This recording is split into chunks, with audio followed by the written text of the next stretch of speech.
Merci Sunshine de tous tes commentaires qui me donnent du contenu à parler avec ChatGPT et à découvrir plus le monde. Il y a un dicton, la vérité choque, je crois que c'est ce qui t'est arrivé. Alors j'ai parlé avec ChatGPT, j'ai dit, qu'est-ce que c'est au sujet de cette personne? En fait, j'ai dit, il y a une personne sur TikTok qui est souvent en désaccord avec mes propos. C'est correct, je respecte ça. Et là, il vient shooter. Il y a un dicton qui dit, là, je vais mettre le screenshot. Okay? Oui, parfait, envoie-moi le screenshot, je vais analyser le commentaire pour toi, ce que je révèle de la personne, et je pourrais aussi t'aider à former une réponse. 12 posées ou plus percutantes selon ton style. Il y a un dicton, la vérité choque, je crois que c'est ce qui t'est arrivé. J'ai dit, qu'est-ce que c'est? Réponse, dit au sujet de cette personne. Car on me l'a dit très souvent sur TikTok, c'est une expression de choix que les gens adorent régurgiter. C'est vrai, vous me l'avez dit extrêmement souvent, t'es pas la première personne, Sunshine, qui dit ça. Alors, très bonne observation. Le commentaire dit, il y a un dicton, la vérité choque, je crois que c'est ce qui t'est arrivé. Ce que ça révèle sur la personne. Utilisation de phrases toutes faites. Elle reprend un dicton comme une vérité universelle, sans l'expliquer ni l'approfondir.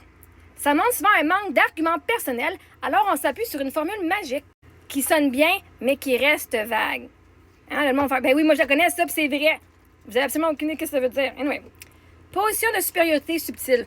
Elle insinue que toi, tu ne reconnais pas la vérité, et que si tu réagis, c'est parce qu'elle t'a choqué. C'est une façon de te renvoyer ton émotion comme une faiblesse, au lieu d'entrer dans un vrai dialogue.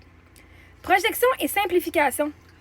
Derrière ce genre de phrase, il y a souvent la croyance que si quelqu'un est bousculé ou en désaccord, c'est forcément qu'il ne supporte pas la vérité. Oh my God. C'est une manière de balayer toute nuance, de ne pas se remettre en question et de garder le contrôle de la conversation en plaçant l'autre en tort. Recherche de validation sociale. Tu as remarqué, beaucoup utilisent cette expression sur TikTok. Elle fonctionne comme un réflexe collectif. Les gens la régurgitent pour paraître sages ou profonds, mais en réalité, c'est creux. Ça leur donne l'impression d'avoir gagné le débat sans avoir à argumenter. En résumé, ce type de commentaire révèle surtout un manque de réflexion personnelle, un besoin de se donner raison à moindre effort et une peur d'entrer dans une vraie discussion. Il utilise une punchline comme bouclier.